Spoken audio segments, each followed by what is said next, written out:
A blessed Sunday and yellow day to you all. This is Change Radio Weekend Bulletin. Today is Sunday, the 30th of January 2022.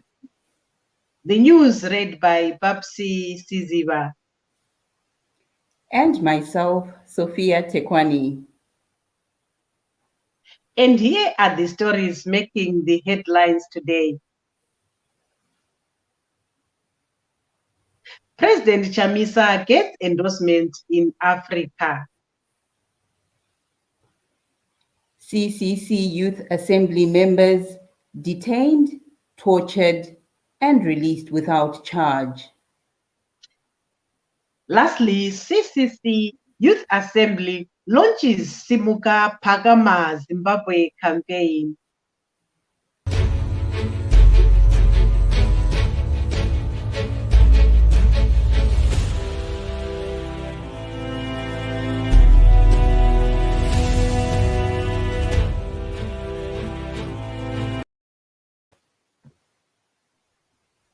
And now for the stories in detail. Leading a CCC delegation that included the party's Secretary General Honorable Charlton Hwende, International Relations Secretary Ms. Gladys Hlachwayo, and National Spokesperson Advocate Fadzai Mahere, the President Advocate Nelson Chamisa was a guest of honor at the digital membership launch event of ACT Wazalendo Congress in Dar es Salaam, Tanzania. Political analysts say the continued endorsement of President Nelson Chamisa across Africa and globally is a sure confirmation that he is the alternative in Zimbabwe. Let's hear what the president had to say.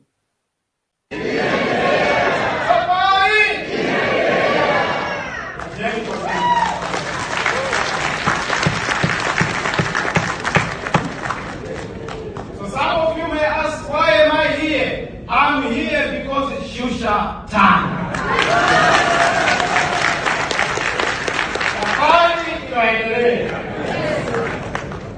We are going forward as Africa. Africa, Shusha time.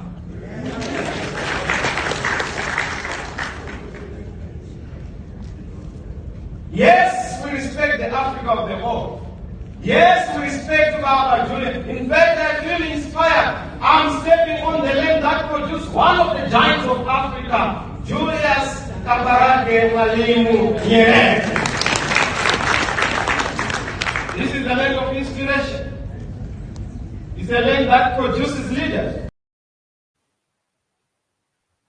That was CCC President Advocate Nelson Chamisa.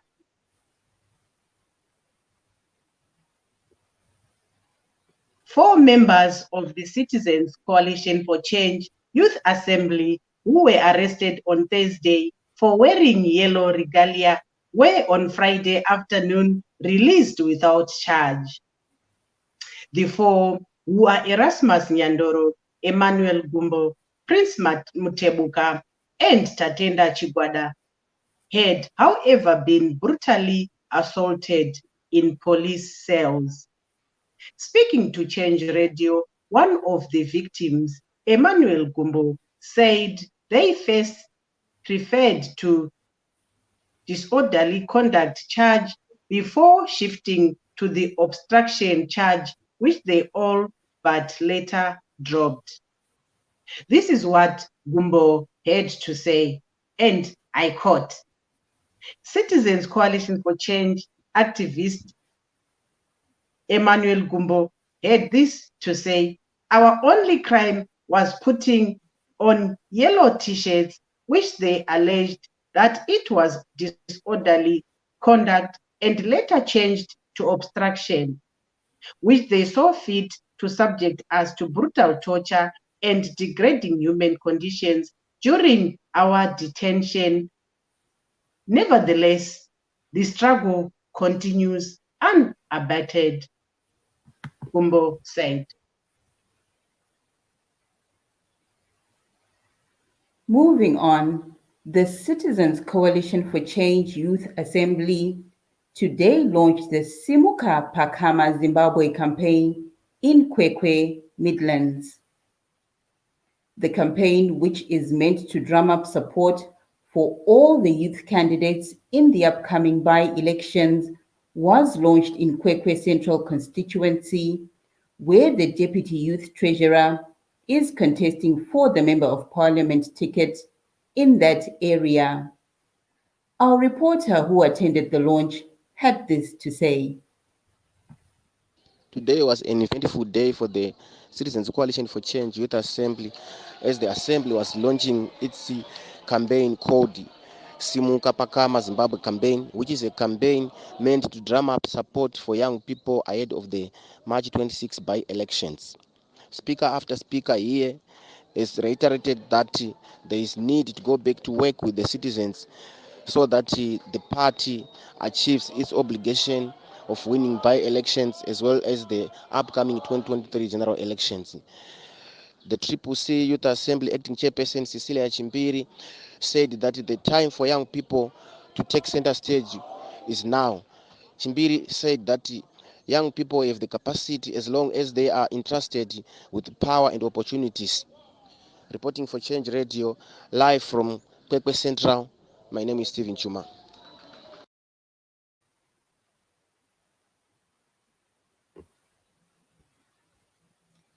Meanwhile, CCC Youth Assembly Acting National Chairperson Cecilia Chimbiri has said the upcoming March 26 by-elections are for the citizens to express their disapproval of the ZANU-PF government and its surrogate MDCT party. Chimbiri also said the time for the young to take leadership roles is now, and not as implied by the old and tired leaders of tomorrow mantra. She said, the Youth Assembly. Yes. You know, all know my name, Comrade Chauya Chawi. Yes. Chauya with the official launch of the by-election youth candidates campaign. Sirimumusha, where Kwekwe Central, Munegen Chugamirwa na Honorable Judy Tobayo. Please, my youth, we have a simple task. Our momentum marker is young citizens at the center. Yes. We are done. We are putting the citizens at the center. We are making sure that the young people go out to register, to vote. We are putting them at the center. Yes. What does it mean? It means that on our next launch of the Youth Convergence platform, we have Youth Action for Change. We have Student Action for Change. We have Gender Action for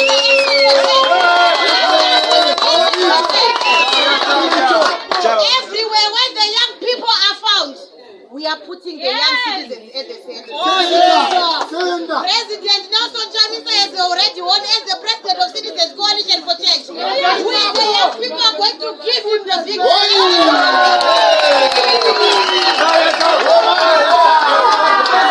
He has done enough. We are the new. A new baby has been born. In this yellow, comrades, promise me that you will show that place that you are not afraid of. We will resist the enemy to get the people to the promised land. We will make sure. No police. We want to rescue them. We want them to earn better wages. The young people are unemployed. We want to educate them so that they follow the citizens' trade. But young people, get the same. This is simple. And this is the official launch of the youth candidate by election. It's officially open. Every youth candidate who is contesting in this by election, we are standing shoulder to shoulder. In fact, we the youth, we are not the leaders of tomorrow, but now we are claiming our space.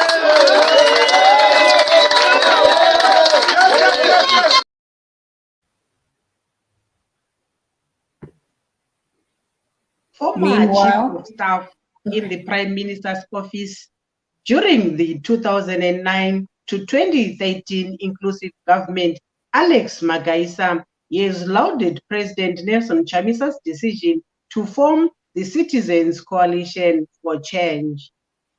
Writing on his weekly blog, the BSR, Magaisa said he was overwhelmed by the amount of public endorsement CCC is receiving, which he equated to a sea of yellow. Magaisa added that the biggest asset that President Chamisa possesses are the citizens, which are masses, which he said are the biggest assets in politics.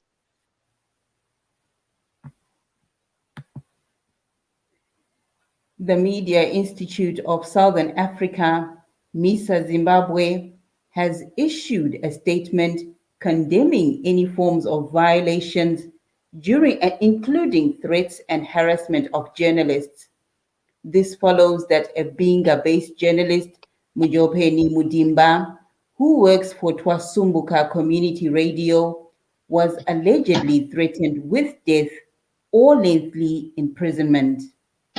Mudimba was reportedly threatened for writing a story where a Chinese company is involved in the eviction of Ward 12 villages in Binga.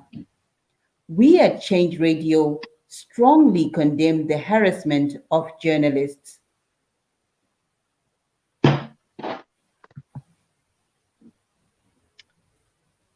In other news, more than 2,500 families from Chiungume in Chiredzi are facing forced eviction following a decision by the government to offer their land to two companies linked to Emmerson Mnangagwa. Councillor Gilbert Mutubuki from Chiredzi has revealed that one of the companies involved, Precab Investments, is owned by Emmerson Mnangagwa.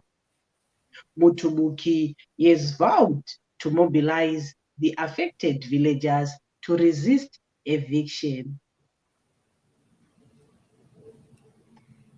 And in international news,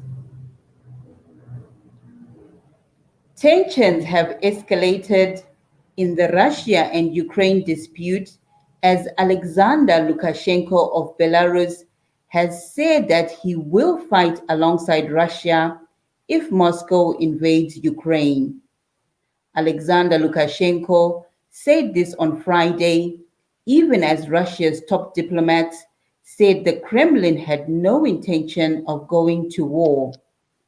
The Belarusian president said that he would welcome hundreds and thousands of Russian soldiers into his country if either Belarus or Russia were attacked. North Korea conducted its largest missile test since 2017 on Sunday, sending a suspected intermediate-range ballistic missile soaring into space, seen as taking the nuclear-armed country to step closer to resuming long-range testing.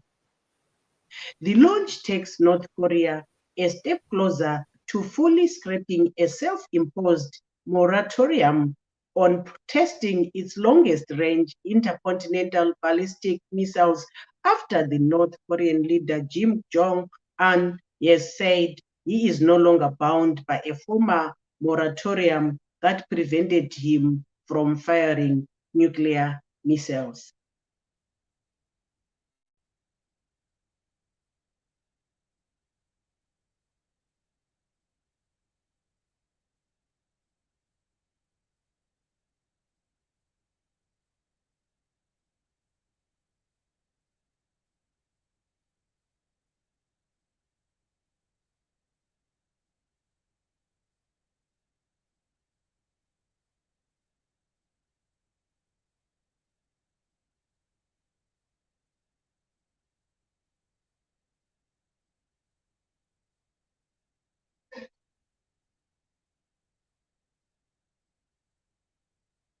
And finally, sports. In the Australian Open Women's Finals 2022, Ash Barty beat Danielle Collins 6-3, 7-6, 2 on Saturday and picked up her third Grand Slam title. The men's final will be played today without world number one Novak Djokovic, who was deported from Australia for not being vaccinated against COVID-19. Today's final will see Rafael Nadal playing against Daniil Medvedev. And here are the results of the AFCON quarterfinals played yesterday. Cameroon beat Gambia 2-0, and Burkina Faso held Tunisia to a 1-0 win. To end,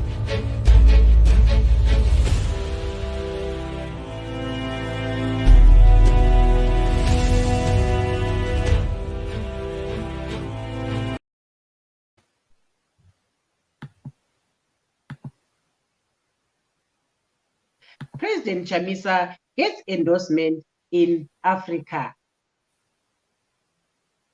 CCC Youth Assembly members detained, tortured, and released without charge. And lastly, CCC Youth Assembly launches Simuka, Phakama, Zimbabwe campaign. Thank you for joining us and have a very good and yellow evening. Thank you for joining us. News from Barbara Tanyanyiwa.